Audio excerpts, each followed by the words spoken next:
Growing up, my relationship with my mother was complicated at best. She had me when she was only 20, and my biological father disappeared from our lives as soon as she announced her pregnancy. I never knew him, not even a name, and all my mother told me was that he wasn't ready for a child and walked away when given the option. The decision to cut him out entirely was mutual, according to her. It stung knowing I came into this world as part of something unwanted, but my grandparents filled some of that void. They were my rock, always there to support my mother and me. My mom pushed herself through school, supported by her parents. She worked hard and managed to secure a decent job. For a while, life was steady. I remember thinking how strong she was, juggling school, work, and raising me. But things started to shift when I was around 8 years old. She met Harry at work, and they clicked immediately. He was older, confident, and steady, everything my mom craved after years of uncertainty. For the first time, I noticed a lightness in her I hadn't seen before. Harry and I coexisted peacefully. He didn't try to be my dad, and I didn't need him to be. We were polite and had our moments, like when he taught me how to fix my bike chain or took me along on grocery runs, but it wasn't the kind of bond that books and movies show between a stepfather and child.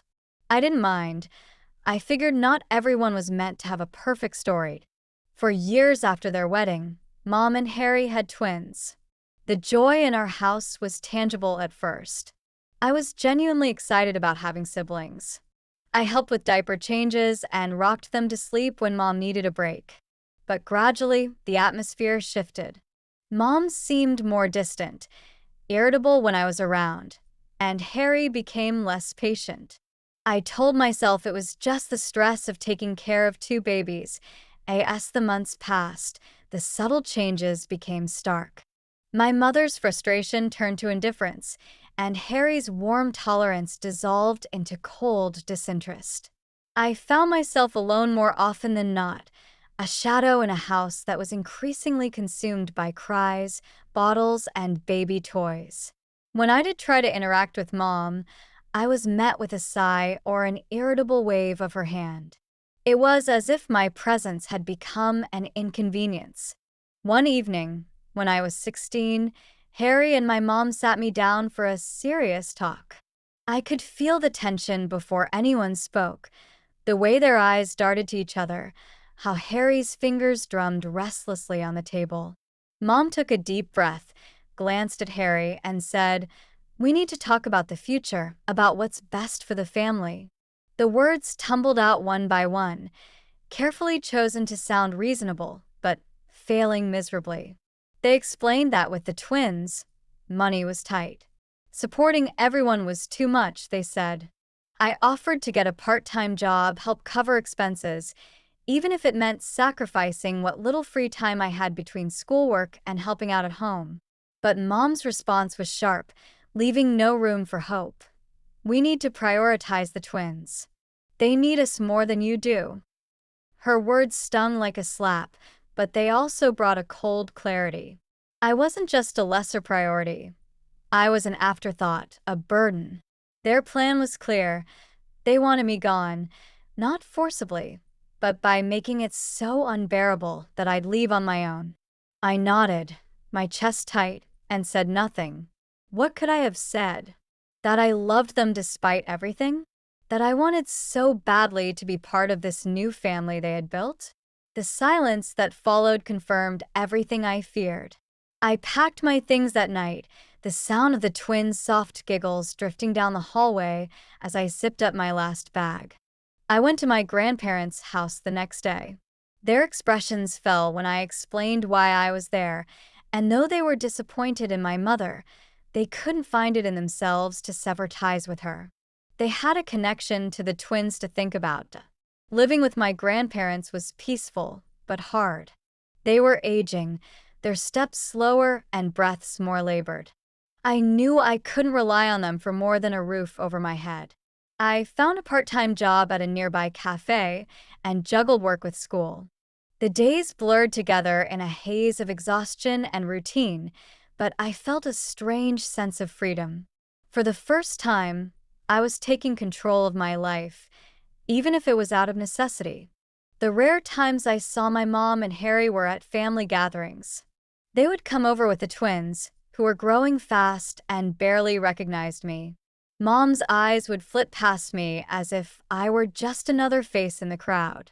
Harry would nod curtly. We exchanged no words, just strained, polite smiles. Graduation came and went, and my mother's absence was a dull ache in the background of my joy. My grandparents were there, clapping and cheering louder than anyone else. They were the ones who hugged me after the ceremony, their eyes shining with pride. That night, as I lay in bed, my diploma tucked safely under my pillow, I promised myself that I would build a life where their pride would never go unanswered. College was both an escape and a battlefield. I took out loans, worked late-night shifts, and made do with instant noodles more often than not. My uncle co-signed my student loan when Mom and Harry refused, claiming they needed their resources for the twins. Life at college was a whirlwind of challenges and small victories. I was juggling multiple part-time jobs, from tutoring to working at the library, to ensure I could make my loan payments and cover basic living expenses. The workload was punishing, and there were nights when exhaustion would creep in, whispering doubts and regrets. But each time, I remembered the look in my mother's eyes when she told me that her new family deserved more than I did. That thought hardened my resolve, pushing me through long nights and early mornings. Graduation day finally arrived, marking the end of years of relentless effort.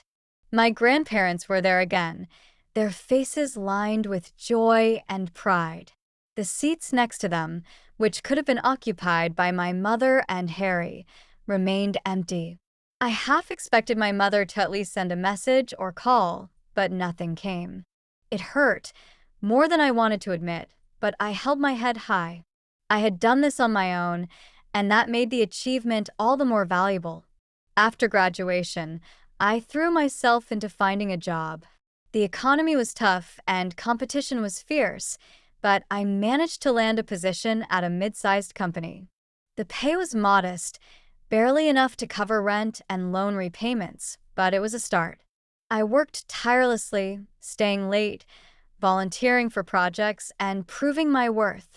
Slowly but surely, I climbed the ladder, learning everything I could and applying it diligently. There were setbacks, moments of doubt, and more than a few times when I had to remind myself why I started this journey. But with each small promotion and salary bump, I felt a little more secure. As the years went by, I built a life for myself that was full of small comforts I'd never had before. A tiny apartment with mismatched furniture, dinners with friends who had become like family, and the freedom to spend a little extra on things that made me happy. It was a far cry from the financial struggles I'd known, and I felt a deep sense of gratitude for the resilience I had developed. Nearly a decade passed, and at the age of 33, I found myself promoted to an upper management position. It was a role I had worked tirelessly for, and one that came with recognition and respect. The news of my success reached my uncle, who had always been supportive, and he shared it at a family gathering, inadvertently telling my mother. That's when everything started to unravel. One evening, just as I was settling into my couch with a cup of tea, there was a knock at the door. I wasn't expecting anyone, and my friends usually texted before dropping by. When I opened the door, I was stunned to see my mother and Harry standing there. It had been years since I'd seen them in person, and the sight of their faces was almost surreal. Mom's eyes were bright with an emotion I couldn't quite place. Hope? Regret? Harry stood behind her, looking uncomfortable. "Can we come in?" Mom asked, her voice softer than I remembered. Against my better judgment, I stepped aside and let them in. Part of me was curious, another part wary. They sat down, glancing around my modest living room. The silence stretched, heavy and awkward, until Mom finally spoke. "I heard from your uncle about your promotion. We're proud of you," she said, her smile thin and practiced. I nodded, unsure of where this was going. "Thank you." The conversation quickly shifted from congratulatory pleasantries to the real reason they were there. They explained that their business had failed, leaving them in a dire financial situation. The twins were approaching college age, and the expenses were overwhelming. Harry spoke up, his tone more direct than Mom's. "We were hoping you could help cover their college costs, just until we get back on our feet." I stared at them, disbelief washing over me. The nerve of them, showing up after all these years, asking for money as if the past had never happened. The memories came flooding back, of being pushed out of my home, of being told that I was less deserving. "I can't believe this," I finally said, my voice trembling with anger. "After everything, you expect me to help pay for their college? You didn't even help me with mine. I worked my way through college alone because you said you needed to save for them." Mom's face hardened, the softness replaced by a familiar sharpness. "We did what we thought was best at the time. But now you're in a position to help your family. It's time to put the past behind us." Harry nodded, as if my decision should be obvious. But my decision had been made the day they pushed me out. "No," I said firmly. "I'm not responsible for your choices or the consequences. You wanted to prioritize them over me, and that's fine. But you don't get to come back now and ask me to fix the mess." The conversation escalated, voices raised and emotions raw. Mom accused me of being ungrateful, of forgetting that she raised me on her own. But I reminded her that she only did so until it was no longer convenient, until she had someone else to pour her love and resources into. I had expected an apology, even a hint of remorse, but there was none. When I told them to leave, Mom stood up abruptly, anger flashing in her eyes. Before I could react, she slapped me, the sting as sharp as the betrayal. Harry pulled her back, his expression stunned. I held my ground, refusing to show weakness. "Don't come back," I said, my voice low and steady. They left, slamming the door behind them. I stood there, the silence pressing down, the echoes of the past and present colliding. I knew I had done the right thing, even if it hurt more than I thought it would. The next few days were a blur of emotions, anger, sadness, and relief all mixed together. My uncle called, apologizing for inadvertently causing the confrontation. I assured him that it wasn't his fault and that it was something that needed to happen. The confrontation had given me the closure I didn't know I was still searching for. In the weeks that followed, I focused on my work and the life I had built. The restraining order I filed was a necessary step, ensuring my peace of mind. Harry and the twins moved in with his parents, and from what I heard, Mom's attempts to reconcile with others in the family were met with reluctance. For the first time in a long while, I felt free. I had confronted my past and come out stronger, more certain of who I was and what I was worth. My life was my own, and that was more valuable than any apology or reconciliation. College was a test of both my resilience and independence. I learned to survive on the bare minimum, managing my finances meticulously and focusing on my studies during the day while working at night. My social life was practically non-existent, but I didn't care. My priority was to make it through, to prove that I could do this without anyone's help, especially without my mother's. Graduation day came, and the memory still brings a mixture of pride and bitterness. My grandparents were there, as they always had been, beaming with pride. They hugged me so tightly that I could feel their love seeping into my tired bones. But as I scanned the crowd, there was no sign of my mother. Part of me had hoped, foolishly, that she would show up, that maybe she'd have a change of heart and realize what she had lost. But that was a fantasy, one I had to bury for good that day. Starting out in the workforce was difficult. My first job barely paid enough to cover my rent and daily expenses.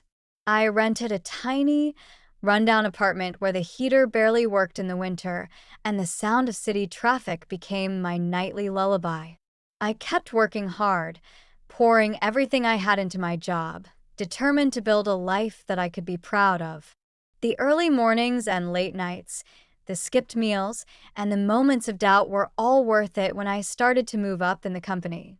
Small promotions led to bigger opportunities, and soon, I found myself in a stable position, earning enough to move into a better apartment and even save a little on the side. The satisfaction was indescribable. This was my victory, carved out with my own 2 hands and sheer willpower. Then, almost a decade after I had walked out of my mother's house, life came full circle. I was 33 when I landed a major promotion, a step into upper management, something I had worked tirelessly to achieve. I celebrated quietly with a close friend, and later called my uncle to thank him for being the only one who had believed in me enough to co-sign my college loan. It was a gesture of gratitude that I felt deeply. Little did I know, this call would set off a chain of events I was unprepared for. It turned out my uncle had mentioned my success at a family gathering, not realizing what it would trigger. A week later, there was a knock at my door. I opened it to find my mother and Harry standing there, looking older and more worn than I remembered. My mother's eyes darted around the apartment, taking in the polished floors and neatly arranged furniture. For a second, a flicker of emotion crossed her face. Pride, maybe? But it was gone as quickly as it came. "Can we come in?" she asked, her voice too calm, too composed. Against my better judgment, I stepped aside and let them in, my heart pounding with a mix of anger and curiosity. They sat on my couch, shifting uncomfortably, as if they didn't belong. Harry spoke first, congratulating me on my success in a tone that was almost begrudging. But there was no warmth, no acknowledgement of the years we had spent apart. It felt rehearsed, insincere. Then Mom spoke. She started with how proud she was, how she always knew I had it in me to succeed. The words felt like sharp edges, cutting into my memories of being pushed aside and forgotten. But before I could respond, she moved on to the real reason they were here: money.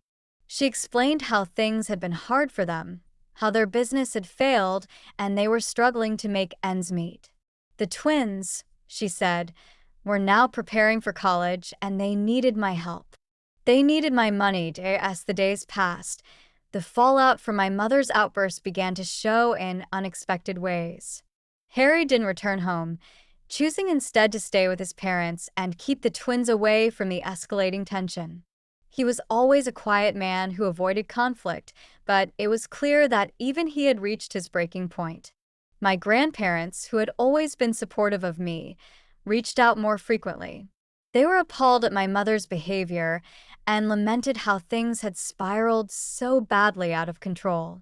One evening, my grandmother called me, her voice soft but resolute. "We're here for you, sweetheart. Whatever happens, remember that you have a family that truly loves and appreciates you."